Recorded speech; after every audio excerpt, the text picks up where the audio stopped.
My days, for as long as I could remember, unfolded with the precision of a well-oiled machine, each cog turning predictably into the next.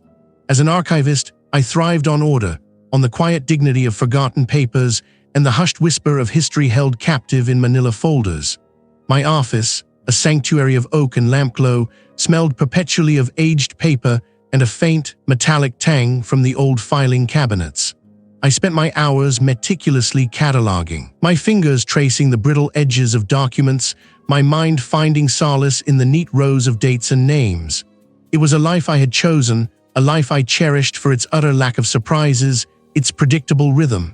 Then came the letter, not an email, which would have been jarring enough, but a thick, cream-colored envelope, its wax seal embossed with a crest I didn't recognize. It arrived on a Tuesday, a day typically reserved for indexing municipal records from the late 1800s.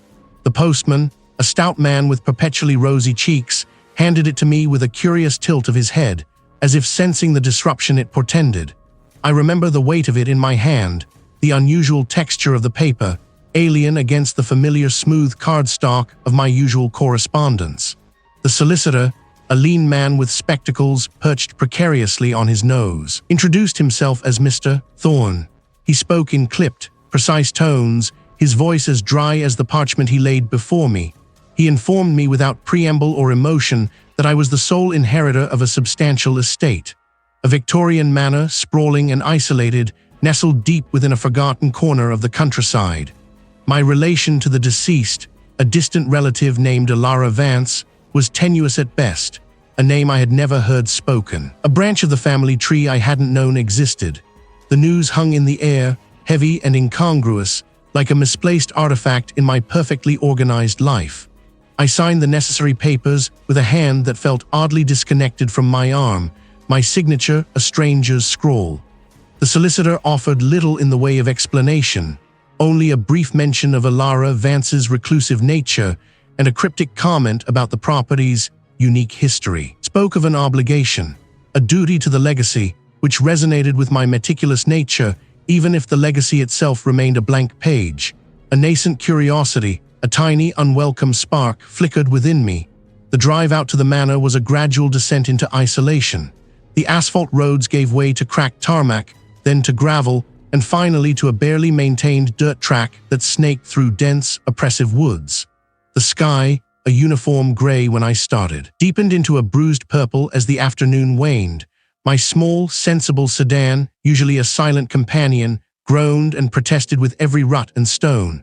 I passed no other vehicles, saw no other houses, only the relentless, encroaching trees. At one point, the solicitor's sparse directions had mentioned a landmark. You'll know you're close when you pass the abandoned ski lodge. And there it was, an skeletal monument to forgotten leisure. Its timber frame, weathered to a bleached gray, stood precariously against the sky, sections of its roof caved in like a broken jaw. Rusted chairlift cables hung limp and useless from their towers, swaying almost imperceptibly in the thin breeze. Windows, shattered and vacant, stared out like empty eye sockets. It wasn't just abandoned, it felt wrong, a place where time hadn't simply stopped, but had decayed into something brittle and sharp. When the trees finally parted, the manor rose before me, a hulking silhouette against the twilight. It was larger than I had imagined, 3 stories of decaying grandeur, its Victorian architecture heavy with turrets and gables that seemed to claw at the sky. The paint on its clapboard siding had long peeled away, revealing patches of raw gray wood, like exposed bone. A sprawling, overgrown garden, choked with thorny bushes and skeletal trees, encircled the property like a defensive wall. I killed the engine, and the sudden silence was absolute, pressing in on me from all sides. I remained in the car for a long moment, gripping the steering wheel, my grip tight. This was not the neat, predictable world of my archives. This was a place untamed, forgotten, and utterly unwelcoming. The initial detachment I had felt back in the solicitor's office was beginning to fray, replaced by a growing unease. The winding lane, choked with overgrown laurels, seemed to resent my presence. My sedan, usually a paragon of quiet efficiency, shuddered over the loose gravel, each stone spitting a protest against its tires. The sky, a bruised purple, pressed low, and the air grew thick with the scent of damp earth and decay. I gripped the steering wheel, gripped tight, the silence of the journey broken only by the engine's hum and the frantic thrum of my own pulse. This was it, the inheritance.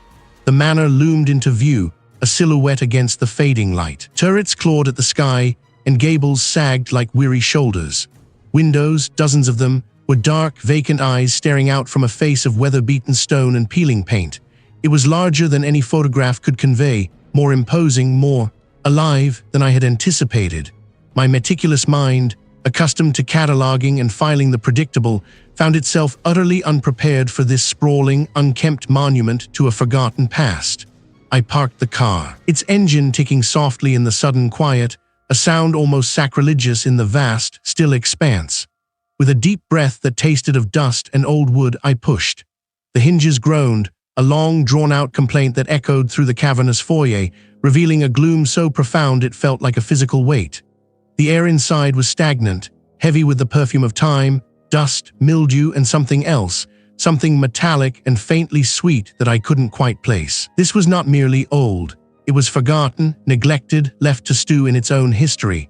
I spent the first hour simply walking, attempting to map the labyrinthine corridors and countless rooms. My archivist's instinct for order was overwhelmed. Every surface was draped in white sheets, ghostly sentinels guarding unseen treasures, or perhaps forgotten horrors. The sheer scale of the place was disorienting. I chose a bedroom on the second floor, one with a large window overlooking the overgrown gardens, reasoning that the morning light might offer some solace. The first task was to make the room habitable. I pulled back the heavy velvet drapes, releasing a cloud of dust that shimmered in the weak light. The mattress beneath its sheet was a sunken valley, and the air even here felt heavy. As I began to unpack the few boxes I'd brought, a distinct creak sounded from the floorboards above me. I paused, listening. Nothing. Just the house settling, I told myself, a structure this ancient would groan and sigh. I continued, placing my small collection of books on the bedside table. Later, as twilight bled into night, I decided to explore the first floor again, seeking a kitchen. Passing the grand drawing room, I noticed the heavy pocket doors, which I distinctly remembered closing earlier, were now ajar by several inches. My brow furrowed. I was certain I had secured them. Perhaps the latch hadn't caught properly, or a draft, however imperceptible, had nudged them open. I pushed them shut again, hearing the solid thud this time, ensuring they were firmly in place. I moved closer, extending a hand. A draft perhaps seeping through unseen cracks in the plaster or the old window frames. I rationalized, even as a prickle of unease tightened my shoulders. I opened one of the boxes labeled miscellaneous inherited items. Most were mundane, yellowed linens, tarnished silverware, a few chipped ceramic figurines. But nestled amongst them, wrapped in brittle tissue paper, was a small, crudely carved wooden figurine of a skier, its paint faded and peeling. It was a souvenir, the kind one might buy at a resort gift shop, and attached to its base, with a rusty pin, was a small, torn leaflet. The image on the leaflet was blurred, but the bold block letters were still legible. Welcome to the abandoned ski lodge. My breath hitched. An abandoned ski lodge? Why would my distant relative, whose life had seemingly been confined to these stone walls, possess such an item? The figurine felt out of place, an anomaly in this house of heavy antique things. It didn't fit. It shouldn't be here. I turned the leaflet over, but the other side was blank, save for a faint, unidentifiable stain. The house, once merely quiet, now felt watchful. It was pregnant with expectation. My logical mind struggled, trying to impose order on these disparate, unsettling occurrences. A settling house, a forgotten latch, a draft, an odd souvenir. Each was easily explained away on its own. But together, they began to weave a delicate, insidious tapestry of unease, suggesting a presence that defied rational explanation, a subtle current beneath the placid surface of my new, unsettling inheritance. I turned the leaflet over. The back was plain, save for a single stark photograph, a snow-dusted skeletal structure of timbers and glass half swallowed by drifts. Below it, in faded ink, were handwritten directions, terse and precise, leading to an abandoned ski lodge. A shiver traced its way down my spine, wholly unrelated to the cool air in the library. This was more than just an anomaly. It was a fragment of a puzzle I hadn't known existed. My relative, a man I'd imagined as rooted to this very spot, had seemingly possessed a connection to such a desolate, far-flung place. The incongruity gnawed at me. The figurine, still clutched in my other hand, felt heavier now, charged with a new, unsettling significance. I placed it carefully back on the mantelpiece, its unsettling smile seeming to mark my bewilderment. The leaflet, however, I folded and tucked into my pocket. It felt like a clue, a thread I might need to pull later, though the thought of venturing out to such a place filled me with a vague, creeping dread. My focus, initially scattered by the ski lodge revelation, sharpened on the mantelpiece itself. I ran my fingers along the ornate carving, feeling the dust, the cold stone. Why here? Why was the figurine, and by extension the leaflet, hidden here? My fingers snagged on a barely perceptible seam in the wood, a thin line where the carving didn't quite match. I pressed, and with a soft click, a small section of the panel slid inward, revealing a narrow, dark recess. My breath hitched again. This house, it seemed, was a collection of hidden compartments. Reaching in, my fingertips brushed against a stack of brittle, leather-bound books and a sheaf of yellowed papers tied with a faded ribbon. The scent of aged paper and something else, something metallic and faintly acrid, drifted out. I pulled them free, my heart thrumming with a mix of apprehension and a burgeoning sense of uncovering something momentous. The first book was a journal, its cover embossed with a faded, almost illegible crest. The handwriting inside was spidery, precise, and dated nearly a century ago. The entries were sparse at first, detailing mundane household affairs, but as I flipped through the pages, the tone shifted. One entry, dated October 27th, caught my eye. The weight grows heavier. Watches from the corners. Was I truly alone in this room? A faint, scraping sound seemed to emanate from the wall behind the grand bookshelf, a sound so subtle I almost dismissed it as the house settling. But then it came again, rhythmic, like fingernails dragging across plaster, just at the edge of my hearing. I tried to focus back on the journal. The papers tied with the ribbon were old deeds, property transfers, and unsettlingly, a series of crude sketches. One sketch, particularly disturbing, showed a figure hunched over a small wooden object, remarkably similar to the figurine on the mantelpiece. Below it, scrawled in a different, more frantic hand, were the words, "The pact, it demands, always." The scraping sound intensified, no longer deniable. It wasn't behind the bookshelf now, it was coming from inside the wall directly beside me. I could almost feel a faint vibration against the floorboards. My chest tightened. This wasn't the creaking of old timber or the sigh of wind through ancient eaves. This was deliberate. I snatched up another journal. They do not understand. The old ones, they brought it back. The mountain, the lodge, the abandoned ski lodge. It wasn't just a random location, it was connected. A sudden, sharp crack echoed from the ceiling directly above me. Dust motes danced in the sliver of moonlight piercing the tall windows. It sounded like a heavy beam splintering. But there was no settling, no prolonged groan of old wood. Just that singular, violent snap. I instinctively flinched, my gaze darting upwards. Nothing seemed to have fallen, nothing shifted visibly, yet the sound had been undeniably real, undeniably close. My pulse hammered against my ribs, a frantic drumbeat. The journals, the sketches, the ski lodge leaflet, they were all coalescing into a horrifying narrative. My ancestors, it seemed, had not merely lived in this house. They had tangled with something that now perhaps considered me its inheritor. I could almost taste the dust, the decay, and something else, something metallic and bitter, clinging to the back of my throat. I gripped the journals tighter, my grip tight. My determination to uncover the house's secrets warred with a primal urge to simply drop everything and run. But where would I go? This house was my inheritance, my bloodline. The scraping sound returned, closer this time, accompanied by a low, guttural sigh that seemed to pass through the very fabric of the room, raising the fine hairs on my arms. It wasn't behind the wall anymore. It was in the room with me. The scraping sound intensified, no longer deniable. My chest tightened. This was a deliberate, grinding friction, slow and heavy, like something vast being dragged across rough stone just beneath the plaster.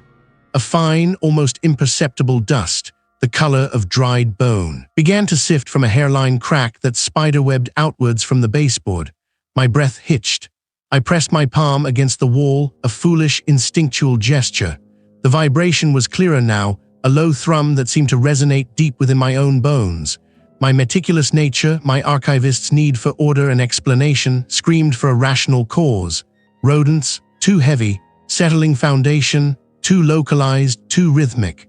The noise ceased abruptly, plunging the library into a silence so profound it felt like a physical weight.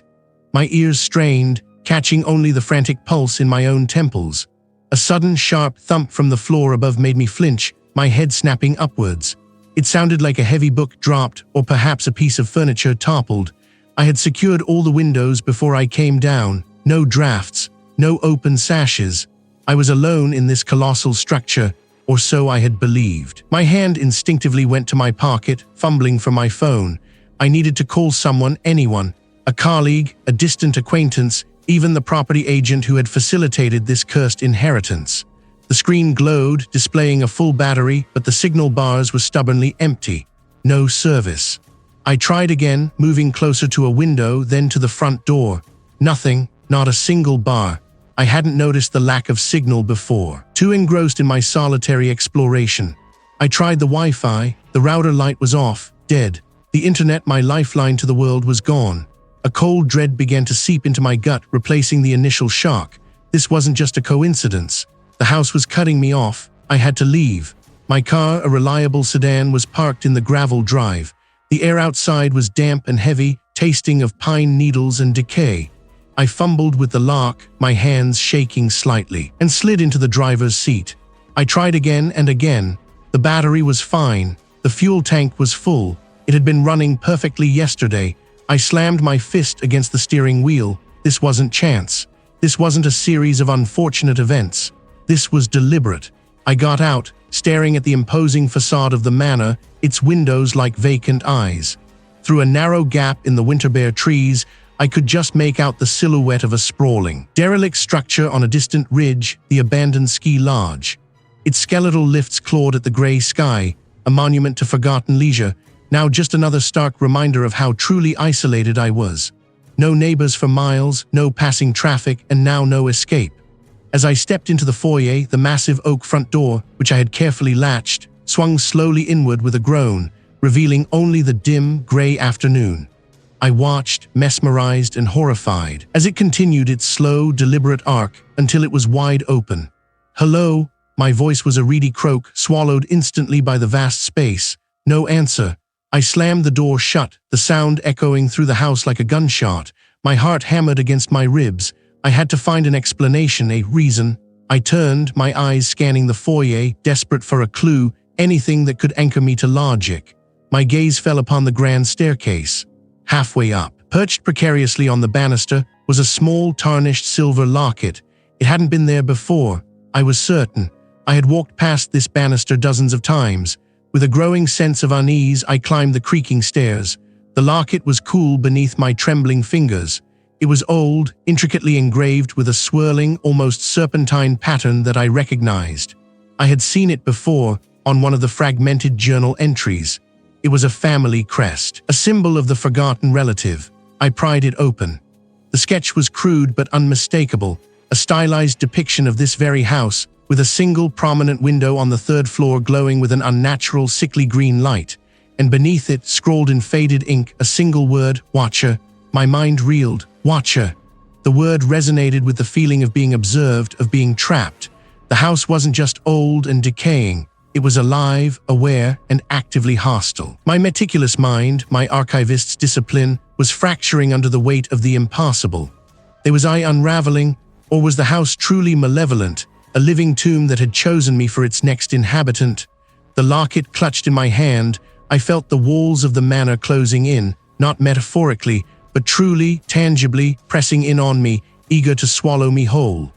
Was I unraveling? Was this the descent into madness I'd always meticulously catalogued in the historical records of others, never imagining it could claim me?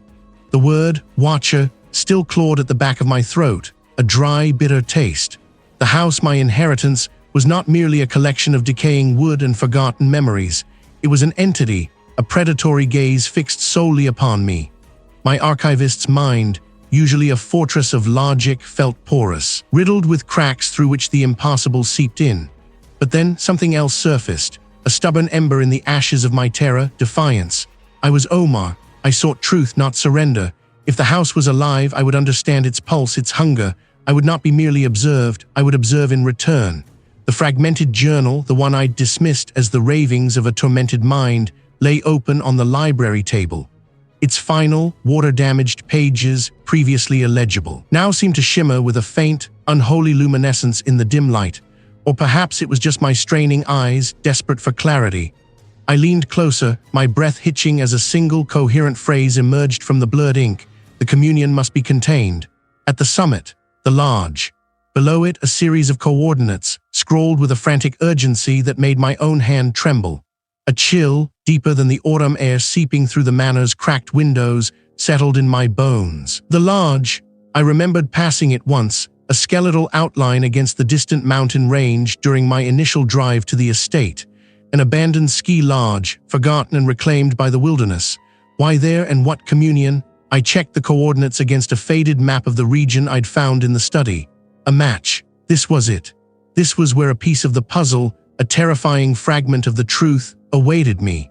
The old sedan, a relic of the manor's previous occupant, groaned in protest, its headlights cutting feeble arcs through the encroaching dusk. This was empirical investigation, I told myself, a field trip into the archives of the macabre. When I finally reached the turnoff, the narrow track was barely discernible, overgrown with thorny bushes that scraped against the car's paint. I parked, retrieved a sturdy flashlight, and began the ascent on foot. Overhead, the sky was a bruised purple, streaked with the last vestiges of twilight. The lodge itself was a ruin, a hulking silhouette against the looming mountain. Its timber frame sagged, windows shattered like vacant eyes, reflecting the dying light with a mournful gleam. A heavy, metallic tang hung in the air, mixed with the sickly sweet smell of decay. Not just wood rot, but something deeper, organic, like stagnant water in a forgotten crypt. I pushed through a broken door, splinters tearing at my jacket. Inside, the silence was absolute, broken only by the crunch of my boots on fallen debris and the frantic thrum of my own pulse. Dust motes danced in the weak beam of my flashlight, caught in the slivers of moonlight piercing the broken roof. The main hall was vast and cavernous, echoing with every breath I took.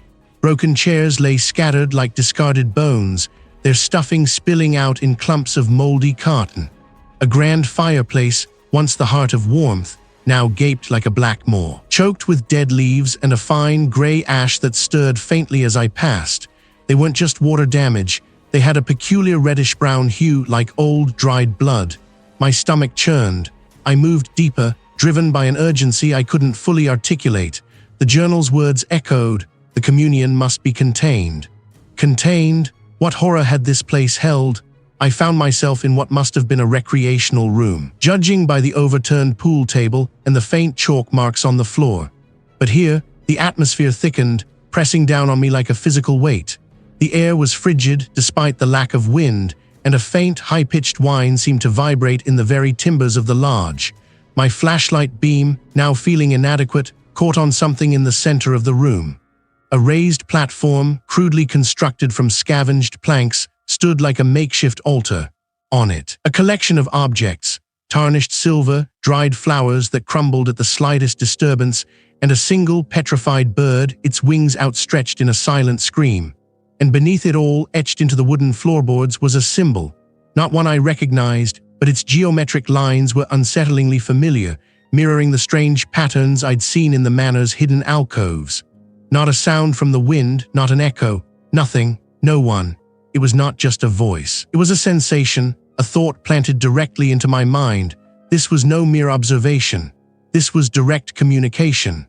The Watcher, or whatever malevolent intelligence inhabited this place, was speaking to me, reaching out. It knew I was here. It had anticipated my arrival. My light fell upon a small, leather-bound book tucked beneath the makeshift altar. It was another journal, this one smaller, its pages brittle and yellowed. I snatched it up, my fingers fumbling with the clasp. The handwriting was different from the previous one, more elegant, but the tone was equally desperate. We brought it forth here, a meticulous script declared, believing we could command it, a conduit for knowledge, but its appetite was boundless. It needed more than we could give. It craved. The next pages detailed horrific events, unexplained disappearances, strange illnesses, a growing despair among the lodge's then occupants. My cousin, he tried to sever the link. To starve it, foolish. It merely shifted its focus, burrowing deeper, connecting to the root, to us, The us, my family, the inheritance, the manor, it all clicked into place with a horrifying inevitability. The entity, the Watcher, wasn't just a presence in the house. It was something that had been summoned, unleashed. It knew my name, it had been waiting, and now it had me. The lodge groaned around me, a sound like a vast, hungry sigh. The air grew impassably heavy, crushing. I was not just unraveling, I was being drawn in, a moth to a monstrous flame. The house, the entity, whatever it was, had narrowed its focus. I was the next offering. The word lineage had carved itself into my mind, a brand of ice and fire. It wasn't just a house I'd inherited, but a curse, a living, breathing weight tethered to my very blood. The Watcher, the entity, whatever it was, wasn't a squatter, it was family. My family. The thought twisted my gut into a knot of revulsion and a terrifying, desperate clarity. I wasn't running from a ghost. I was running from a shadow cast by my own ancestry. I tore through the remaining journals, my fingers smudging the brittle pages with sweat and grime. Days blurred into a frantic scramble of deciphering cryptic phrases, sketching out crude diagrams, and tracing faded maps. Sleep was a luxury I couldn't afford. Each attempted slumber a descent into vivid, tormenting visions of grasping shadows and a silent, crushing presence. My eyes burned, but I saw patterns, connections, a horrifying narrative of desperation and failed attempts. They hadn't just summoned it, they had tried repeatedly to undo their mistake. One recurring symbol, a jagged, broken circle, appeared alongside references to the place of high ascent, where the old snows meet the silent wood. And the final tether. A crude, faded sketch, barely legible, depicted a structure nestled in a mountain range I vaguely recognized from an old, discarded tourist brochure in the manor's library. It clicked with a chilling certainty. It wasn't just a forgotten property, it was a key or a cage, or perhaps another tomb for a foolish ancestor. My mind raced, constructing a fragile theory. The lodge was where they'd tried to sever the connection, or perhaps where they'd attempted a final, desperate ritual of containment. The journals spoke of binding the essence and diverting the flow. I had to go there, I had to see. My sanity was fraying, threads snapping one by one, but this obsessive pursuit felt like the only anchor I had left. The journey was a blur of grinding gears and a constant, gnawing unease. I kept glancing at the rearview mirror, half expecting to see a shimmering distortion, a silent, knowing gaze. My own reflection stared back, gaunt and wild-eyed, a stranger in my own skin. The road grew narrower, steeper, eventually turning into a barely visible track choked with scrub brush and loose gravel. Then through a thinning of the trees I saw it. It loomed against the slate-gray sky, a skeletal structure of weathered timber and shattered glass, perched precariously on a rocky outcrop. Snow, old and compacted, still clung in patches to its north-facing walls, despite the season. Windows, like vacant eyes, stared out over the desolate landscape. A broken ski lift dangled forlornly from rusted cables, its chairs swaying faintly in a non-existent breeze. I killed the engine. The sudden quiet was deafening, filled only by the frantic thrumming of my own heart. I gripped the steering wheel, my grip tight, a metallic taste coating my tongue. This was it, the place. The ground crunched under my boots, a mixture of frozen mud and scattered pine needles. A gust of wind, smelling of damp decay and something else. Something subtly foul whistled through the gaps in the lodge's walls, carrying a low, mournful groan. Or was it just the wind? My imagination, already frayed, stretched taut.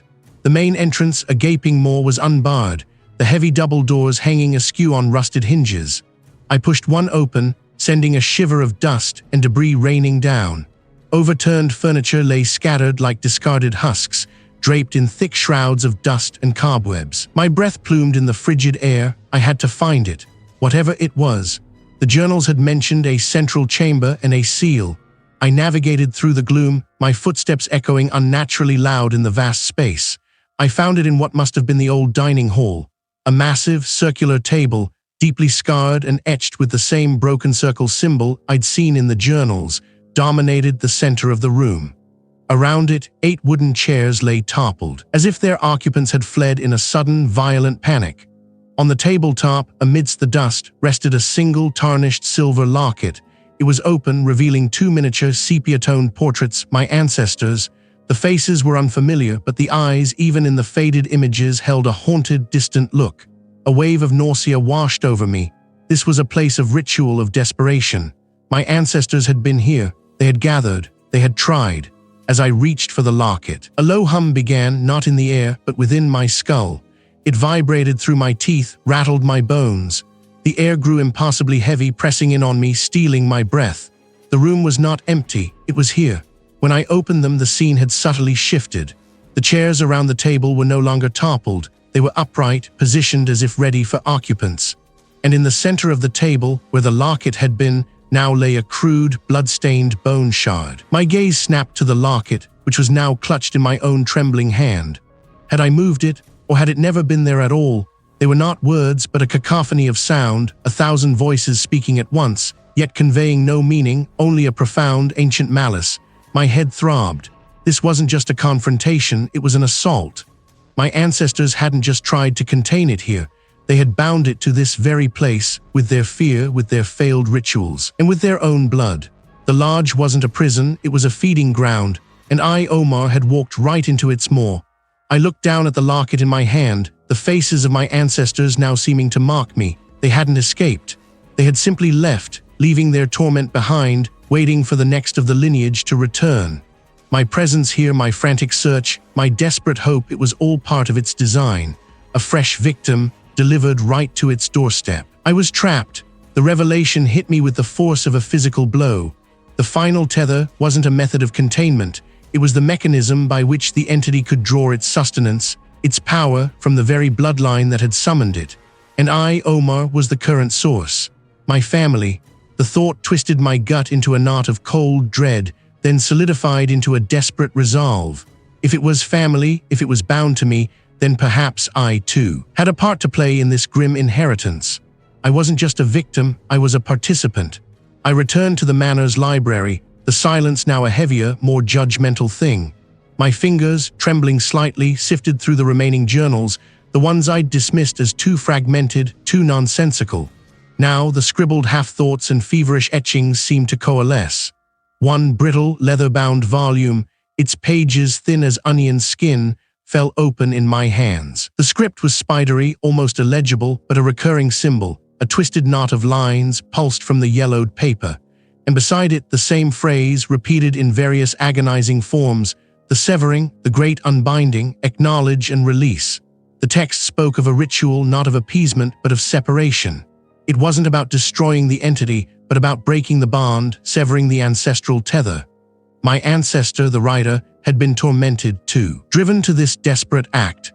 The instructions were cryptic, demanding a personal offering, a mirror of the original binding, and a specific location, a place of elevation and isolation, where the veil was thinnest. It detailed the necessity of an ancestral item, something imbued with the family's essence. My mind immediately went to the tarnished silver locket I'd found in the dusty drawer, the one with the faded, unidentifiable portrait. It felt right. The destination, sketched crudely on a page near the end, was unmistakable: the abandoned ski lodge high in the mountains above the valley, a place I'd seen on old maps of the estate, dismissed as a crumbling relic. Now it was a terrifying pilgrimage. Doubt gnawed at me. Was this a path to freedom or a deeper trap? My ancestors, in their desperation, had clearly failed. Would I simply repeat their mistakes? I had to try. The drive was a blur of winding roads, the manor shrinking behind me, its silhouette a jagged tooth against the bruised twilight sky. The air thinned as I ascended, the pines growing sparser, their branches skeletal against the deepening gloom. Its skeletal framework of timber and glass, once a place of warmth and revelry, now sagged under the weight of decades of neglect. Snow had begun to fall, fine as ash, dusting the broken windows and the splintered deck. I pushed open a creaking door, releasing a gust of frigid air and the smell of damp wood, rust, and something else, something ancient and stagnant, like undisturbed dust in a forgotten crypt. The main lodge hall was vast and cavernous, lit only by the faint, filtered moonlight. Dust motes danced in the slivers of light, like a million tiny spirits. Empty chairs lay overturned, tables splintered, and a thick layer of grime coated every surface. Following the journal's instructions, I moved to the center of the main hall, where a massive, cold stone hearth dominated one wall. It was here, the scribbled notes indicated, that the veil thinned most profoundly. I placed the silver locket on the hearth's cold stone, its dull metal reflecting no light. Then I drew the small, ornate dagger I'd found hidden in a secret compartment of the journal's binding. The ritual demanded a drop of blood, freely given, to acknowledge the bond before attempting to break it. My hand trembled, but my resolve held. I let it fall onto the locket, a tiny, glistening jewel that seeped into the tarnished silver. As the blood touched the metal, the lodge groaned. It wasn't the sound of old wood settling, but a deep, resonant vibration that seemed to come from within the very stone beneath my feet. A frigid gust of wind, smelling of damp earth and something metallic, ripped through the hall, though every door and window remained shut. The dancing dust motes swirled into a frantic, chaotic vortex, coalescing into indistinct, flickering shapes at the periphery of my vision. Not in my ears, but directly inside my skull, a chorus of voices that were and weren't my own. They spoke of lineage, of duty, of the futility of resistance. They spoke of hunger. My mind buckled under the assault, a dizzying spiral of distorted memories and spectral images, faces I didn't recognize, yet felt intimately familiar, all twisted in silent screams. My body felt heavy, my limbs rooted to the spot. Even as my core screamed to flee, the air grew heavy, thick with an unseen presence. It pressed down on me, a crushing weight, as if the very atmosphere itself was solidifying. My breath hitched, each inhale a struggle against the invisible force. The temperature plummeted, and frost bloomed on the inside of the broken windows, glittering like shattered glass. I clutched the dagger, its hilt slick with sweat, my grip tight. The final step of the ritual. The journal had been explicit. To sever the thread, one must first hold it. The name that I now knew was also the name of the Watcher. My voice, when it came, was a raw, desperate rasp. Omar, Valerius. The single word spoken aloud in that desolate hall was a thunderclap. The lodge convulsed. The very timbers shrieked.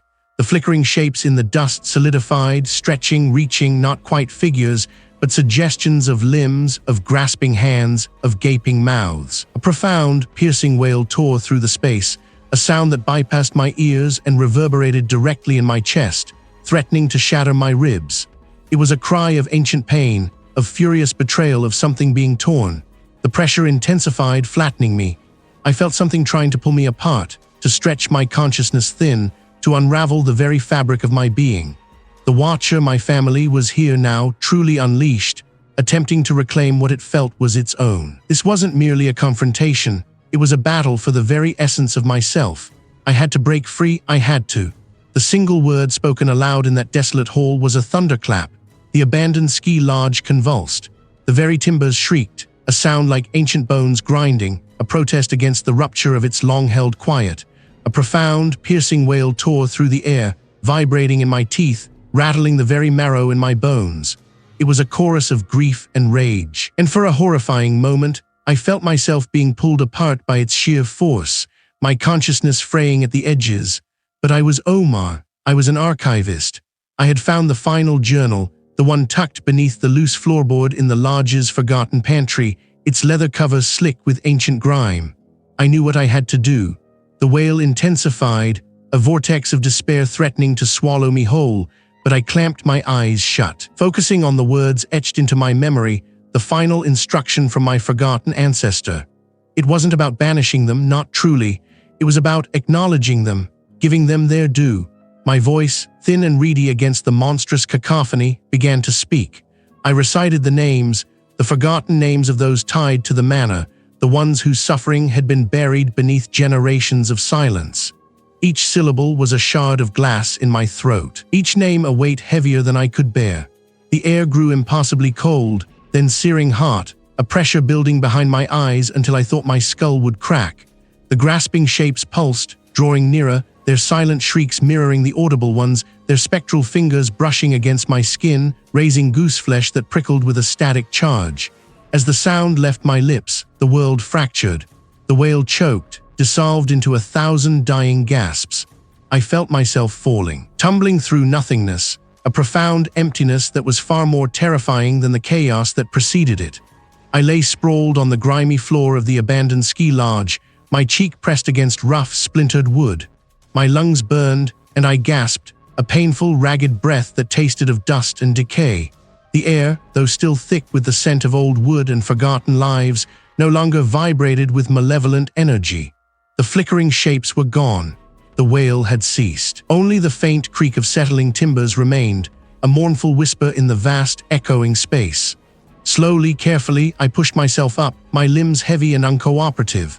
My head throbbed, a dull ache that resonated with every beat of my exhausted heart. Dust coated my clothes, my hair, my skin, a fine layer of gray that made me feel like an archaeological find, unearthed and exposed. It was over. The immediate threat, the screaming, grasping horror, had retreated. My gaze drifted across the abandoned ski lodge. The structural damage was undeniable, a cracked beam overhead, a section of the wall where plaster had flaked away in sheets, exposing raw lath. Yet it wasn't the physical damage that held my attention. It was the quality of the light filtering through the grimy windows, muted and somehow thinner than before, as if a layer of reality had been stripped away. I felt different. Not just physically drained, but profoundly altered. The ritual, my acknowledgement, it hadn't banished them. It had merely quieted them, and in doing so, it had inextricably bound me to them. My fingers went to my neck, tracing the skin just above my collarbone. There, beneath the surface, a subtle warmth pulsed, a faint, almost imperceptible tremor. It wasn't a mark, not a bruise or a scar, but an internal resonance, a connection. I could feel their presence, no longer screaming, but a distant hum, a low frequency in the periphery of my senses. They were still there, dormant, waiting, and now I was their keeper. I was the lock on their cage and the key. The horror wasn't just in the manor or the lodge or the journals. It was in the bloodline. It was in me, asterisk. My meticulous, quiet life, the ordered shelves of my archive, it was all a fragile illusion. I had inherited more than a decaying estate. I had inherited a profound, inescapable burden. I pushed myself up completely, swaying slightly, my legs unsteady. I walked towards the exit, each step heavy, each breath a conscious effort. The world outside, the familiar trees, the distant glint of sunlight on the snow seemed alien, distant. How could the world continue, oblivious to the profound, shattering shift that had occurred within me? I reached the doorway, pushing the heavy, warped wood open. I was Omar, the archivist, but I was also something else now. Something scarred, something haunted.